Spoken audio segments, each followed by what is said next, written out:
بسم اللہ الرحمن الرحیم۔ شروع اللہ کے نام سے جو بڑا مہربان نہایت رحم والا ہے۔ اعوذ باللہ من الشیطان الرجیم، بسم اللہ الرحمن الرحیم، الحمد للہ والصلاة والسلام علی اہلہا، اللہم صلی علی محمد وآل محمد وعجل فرجہم۔ محترم ناظرین و سامعین، السلام علیکم ورحمۃ اللہ وبرکاتہ۔ آج کی نئی ویڈیو کے ساتھ حاضر خدمت ہے، میں ہوں علی روحانی اور آپ دیکھ رہے ہیں ہمارا آفیشیل یوٹیوب چینل۔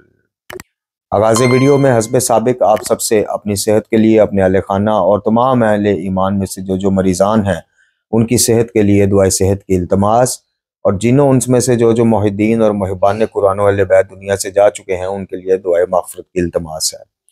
محترم ناظرین و سامعین، آج نہایت مختصر، بالکل مختصر ویڈیو میں آپ کی خدمت میں کچھ چیزیں لے کر آئے ہیں جو ایک دعوت فکر کی شکل آپ کی خدمت میں پیش کرنا چاہتے ہیں، اور بنیادی طور پہ ہمارا مقصد یہ ہے کہ ہم آپ کو بتائیں ان چیزوں کے حوالے سے کہ جن کا وجود سرے سے تعلیمات قرآن و اہل بیت فرامین آل محمد علیہ السلام میں اور حقیقی مکتب تشیع میں سرے سے ہے ہی نہیں ہے، لیکن آج بدقسمتی سے ان کو پہچان بنا دیا گیا ہے۔ اب یہ چیزیں یا یہ جو دعوت فکر ہے یہ ہماری تینوں کتب میں بھی الحمدللہ، خاص کر دعوت فکر و عمل جو خاکسار کی پہلی کتاب ہے اس میں جو 10 دعوتیں پیش کی گئی ہیں پڑھنے والوں کو، ان میں بھی ہیں ہماری تقریباً 700 کے قریب ہونے والی ہیں ویڈیوز، ان میں بھی ہے، لیکن آج ایک خلاصہ صرف ہم آج آپ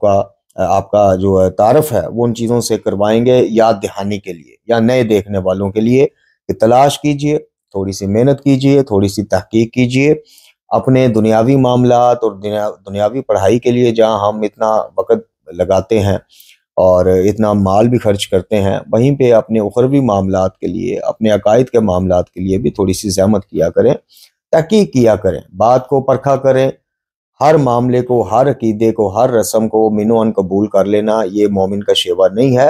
بقول امیر المومنین علی بن ابی طالب علیہ السلام، جس کا مفہوم یہ نکلتا ہے کہ مومن جو ہے وہ اس کی فہم و فراست سے تو جو ہے ڈرنا چاہیے انسان کو، اتنی فہم و فراست والا ہوتا ہے، اور اندھی تقلید سے جو ہے وہ باز رہنے والا ہوتا ہے۔ تو آج ہم مختصراً آپ کی خدمت میں جو چیزیں جو آپ سے پوچھنا چاہتے ہیں کہ کیا آپ جانتے ہیں کہ ان چیزوں کا تعلق ہی کوئی نہیں مکتب اہل بیت سے اور نہ خود اہل بیت سے، آل محمد علیہ السلام میں سے کسی ایک نے بھی ان چیزوں کی بابت نہ کچھ ارشاد فرمایا، نہ یہ عقیدے رکھے، نہ یہ چیزیں رکھی، نہ ان کی ترغیب دی، لیکن آج بدقسمتی سے مکتب تشیع کی پہچان بنی ہوئی ہے۔ آج مکتب تشیع میں جو ملنگی اور غالیوں کا قبضہ ہو چکا ہے، ممبر سے لے کے بڑے بڑے مدرسوں تک، وہاں سے جو پرچار ہو رہا ہے، تبلیغ ہو رہی ہے، وہ انہی چیزوں کی ہو رہی ہے۔ ان میں جناب سب سے پہلے جو چیز ہے وہ یہ ہے کہ کیا آپ یہ جانتے ہیں کہ قرآن و اہل بیت کی تعلیمات میں جب آپ غور و فکر کریں گے، غوطہ زن ہوں گے، اور خصوصاً سنت اور سیرت محمد و آل محمد علیہ السلام کو پڑھیں گے، سمجھیں گے، تو آپ کو جو پہلی چیز وہاں سے جس کا وجود سرے سے نہیں ملے گا وہ یہ ہے کہ اللہ رب العزت کے علاوہ کسی کو مشکل کشا، حاجت روا، باب الحوائج اور اس طرح کے القابات سے یاد کرنا، یا کسی کو اللہ کے علاوہ ان اختیارات کا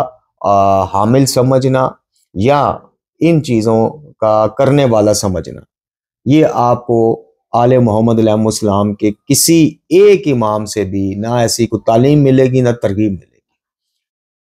واسطہ اور وسیلہ وہ کیسا ہونا چاہیے، وسیلے کا مفہوم کیا ہے، اس کے اوپر خاکسار نے المکتب میں بھی کافی بحث کی، اور دیگر کتب بھی آپ کو مل جائیں گی، ہماری ویڈیوز میں بھی مل جائیں گی۔ آل محمد علیہ السلام کے ہاں جو وسیلے کا مفہوم ہے وہ یہ ہے کہ وسیلہ اللہ کی ہدایت تک پہنچنے کا، اللہ کی معرفت تک پہنچنے کا، دین سیکھنے، دین سکھانے کا، وسیلہ اپنے دنیاوی اور اخروی معاملات کو ٹھیک کرنے کا،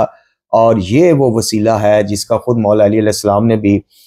نہج البلاغہ میں ذکر کیا، اور آل محمد علیہ السلام کے باقی ائمہ نے بھی کیا۔ جہاں تک بات آل محمد علیہ السلام کے وسیلہ اور شفاعت کی ہے، بالکل ہر مومن نہ صرف اس کا قائل ہے، محتاج بھی ہے، لیکن جو مفہوم آج بدقسمتی سے لے لیا گیا ہے، اس مفہوم کا دور دور تک کوئی وجود آپ کو آل محمد کے گھرانے سے نہیں ملے گا۔ آل محمد علیہ السلام کی نظر میں پیدا کرنے والا، رزق دینے والا، شفا دینے والا، ہم و غم سے نجات دینے والا، مشکلوں کو رفع فرمانے والا، دفع فرمانے والا، حاجات دینے والا، وہ صرف ایک خدا ہے، اس کے علاوہ اس طرح تے اس طرح ادھر سے آ کے طول کی عرض سے نیت کی عرض سے یہ اس قسم کے فلسفیانہ اور ملنگی گفتگویں آپ کو سنت اور سیرت آل محمد میں سے نہیں ملے گی۔ دوسری چیز جس کا سرے سے وجود ہی نہیں مکتب اہل بیت میں اور نہ خود تعلیمات اہل بیت میں، جس طرح پہلی چیز ہم نے بتائی کہ ایک خدا، حاجت روا، مشکل کشا، باب الحوائج، ایک خدا۔ یہ آپ تحقیق کیجیے، ہم جن ہستیوں کو باب الحوائج کے نام سے یاد کرتے ہیں ان ہستیوں کی عظمت پہ ہمارے بچے قربان، لیکن آپ یہ ذرا تحقیق تو کیجیے، کسی سے پوچھئے تو صحیح، کچھ سراغ تو لگائیے کہ کیا یہ القابات جن مقدس شخصیات کو ہم یاد کرتے ہیں باب الحوائج کے لقب سے، کیا یہ القابات جو ہیں خود آل محمد کے گھر سے ان ہستیوں کو ملے ہوئے ہیں؟ یہ ذرا پتہ کیجیے۔ دوسری چیز جس کا سرے سے وجود آپ کو مکتب اہل بیت یا گھرانہ اہل بیت سے نہیں ملے گا، وہ السلام علیکم کے بعد جملہ یا علی مدد کا اضافہ نہیں ملے گا، نہ کرنے کا آپ کو ملے گا، نہ کسی کو کرتا دیکھ کے خاموش رہنے کا ملے گا، چونکہ خاموشی تائید ہوتی ہے، نہ اس کی ترغیب ملے گی۔ یہ بھی ہم نے اپنے گلدستے میں سجا لیا، تخلیقی شیعت کے گلدستے میں ہم نے ایک خود سے ہی سجا لیا، اور اس قدر سجایا کہ آج یہ محکم پہچان بن کر سامنے آ گیا۔ تیسری چیز جس کا وجود، جس کا ذکر تک آپ کو اہل بیت کے گھر سے نہیں ملے گا، جس کے الفاظ تک آپ کو اہل بیت علیہ السلام کے گھر سے نہیں ملیں گے، وہ عقیدہ ولایت تکوینی ہے۔ یعنی ولایت تکوینی کے امور تکوینیہ میں یہ ہستیاں بھی اسی طرح سے عمل دخل اور تصرفات کر سکتی ہیں یا کرتی ہیں جس طرح سے اللہ رب العزت کرتا ہے۔ فرق یہ ہے کہ اللہ تعالیٰ کی یہ پاور جو ہے، یہ ولایت جو ہے ذاتی ہے، اور ان کو آل محمد علیہ السلام کو، مقدس شخصیات کو اللہ تعالیٰ نے دی ہوئی ہے۔ آپ اندازہ کیجئے کہ اس عقیدے کا یا اس کے اثرات تو دور کی بات ہے، اس کا نام ولایت تکوینی، ولایت تکوینیہ، یہ آپ کو یہ نام تک آل محمد کی تعلیمات میں سے کہیں نہیں ملے گا۔ آل محمد علیہ السلام کی مستحکم، معتبر، متواتر جو تعلیمات ہم تک پہنچی ہیں، خطبۃ البیان، گالیوں کی جو پھلجھڑیاں ہیں، ان کے علاوہ جو معتبر اور متواتر ہیں، ان میں ولایت تکوینیہ کے تحت یہ جو نظریہ اور عقیدہ ہے، ان کے نزدیک یہ سب باطل ہے۔ کیوں باطل ہے؟ کہ آل محمد علیہ السلام سمجھتے ہیں کہ کائنات کو سمجھتے ہیں اور اس کا پرچار کرتے ہیں کہ کائنات کو بنانے سے لے کر چلانے تک کے تمام امور اللہ رب العزت کے ہاتھ میں۔ اب یہ جو مثال فرشتوں کی دی جاتی ہے، دیکھیے یہ ہمارے اور آپ کا فہم جو ہے وہ کتنا کہ محدود فہم ہے، یہ آپ کو بھی پتہ، ہمیں بھی۔ یہ کچھ چیزیں قرآن مجید فرقان حمید میں اور احادیث مبارکہ میں جو بیان ہوئی ہیں وہ ہمارے فہم کے مطابق ہمیں سمجھانے کے لیے ہوئی ہیں۔ اور دوسری بات یہ ہے کہ میں پھر عرض کروں گا، میں نے کل والی ویڈیو میں عقیل کربی صاحب، آیت اللہ صاحب کے جواب میں کہا تھا کہ ایک طرف تو ہم کہتے ہیں کہ فرشتے خادم ہیں، یہ ہستیاں مخدوم ہیں، مخدوم جن کی خدمت کی جاتی ہے، خادم جو خدمت کرتے ہیں، تو جن کی خدمت کی جاتی ہے ان سے آپ وہ کام لے رہے ہیں جو خادمین کے ہیں۔ یعنی مثال یہ دیتے ہیں نا جی، وہ بارشیں برسانے، فرشتے برسا دیں تو کوئی نہیں، علی کا نام لے لیں تو یہ شرک ہو گیا، آگے سے نعرہ حیدری، یہ نہیں۔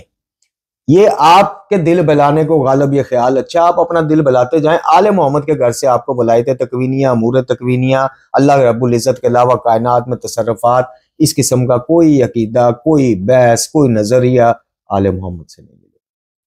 بالکل صحیح بات ہے کہ آل محمد علیہ السلام ہوں یا گزشتہ انبیاء علیہ السلام ہوں یا امت کے صالحین یا اولیاء ہوں،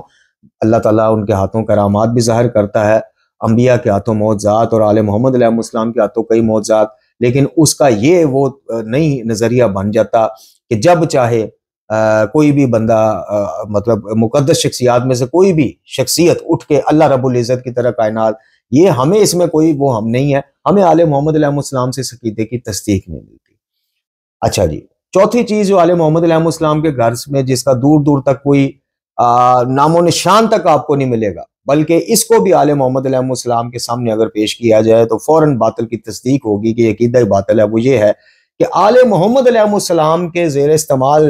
رہنے والی اشیاء کی شبیہات بنا کر ان کو بالکل ان مقدسات جیسی وہ دے دینا اور ان کا احترام اس طرح سے کرنا، اس طرح، حالانکہ وہ اوریجنل اصلی حالت میں بھی جب تھیں۔ محمد علیہ السلام میں سے دیکھیے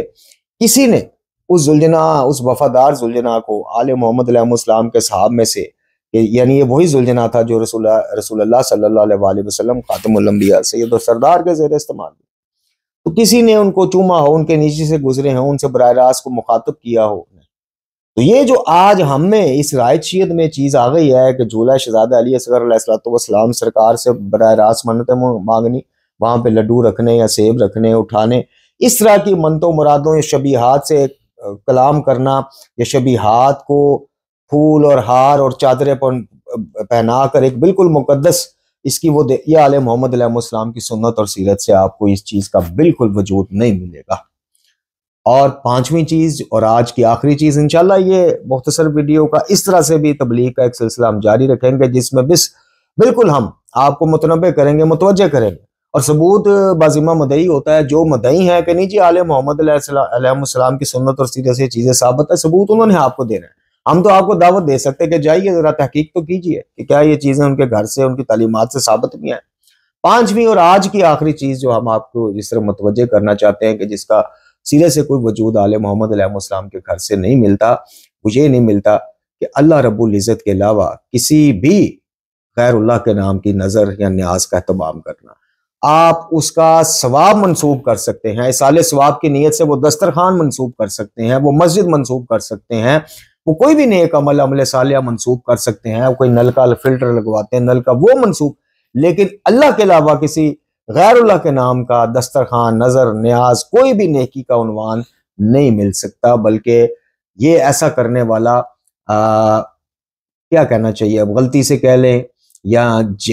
لا علمی یا جہالت کی وجہ سے کہہ لیں یا امامہ پوشوں کے حوصلہ افزائی کی وجہ سے کہہ لیں کہ شرک کا مرتکب ہو سکتا ہے۔ تو آل محمد علیہ السلام کے گھر سے آپ کو جب بھی ملے گا اللہ کے نام کا کھانا کھلانا ملے گا، اللہ کے نام پہ صدقہ دینا ملے گا، اللہ کے نام پہ پانی پلانا ملے گا، اللہ کے نام پہ لباس بنانا ملے گا، اللہ کے نام پہ کسی کا قرض ادا کر کے اس کو جناب آزاد کرانا ملے گا۔ اللہ کے نام کے علاوہ کسی کے نام کا آپ کو کوئی سلسلہ آل محمد علیہ السلام کی تعلیمات، سنت اور سیرت سے نہیں ملے گا۔ تو یہ جیسے میں نے عرض کی کہ ہم انشاءاللہ یہ مختصراً طریقہ تبلیغ جو ہے متوجہ کرنے والا، وہ آپ کی خدمت میں ایسے بھی پیش کرتے رہیں گے، اور باقی دروس کا سلسلہ تو پھر جاری رہتا ہے اللہ کے مدد، کرم، فضل اور توفیق سے۔ تو انشاءاللہ ابھی جو آگے ہم آپ کو متوجہ کریں گے وہ ائمہ اہل بیت علیہ السلام کی ولادتوں کے موقع پر جو محافل ہوتی ہیں اور جو جشنوں کا اہتمام ہوتا ہے، ان کی بابت ہم سیرت اہل بیت علیہ السلام میں سے کچھ چیزیں لے کے آپ کو متوجہ کریں گے۔ پروردگار عالمین سے دعا ہے کہ ہمیں قرآن و اہل بیت علیہ السلام سے صرف زبانی نہیں، عملی طور پہ متمسک رہنے کی ہمیں توفیق دے، اور ان کو تعلیمات کو پڑھنے، سمجھنے اور ان پر عمل کرنے کی بھی توفیق دے۔ وآخر دعوانا الحمدللہ رب العالمین۔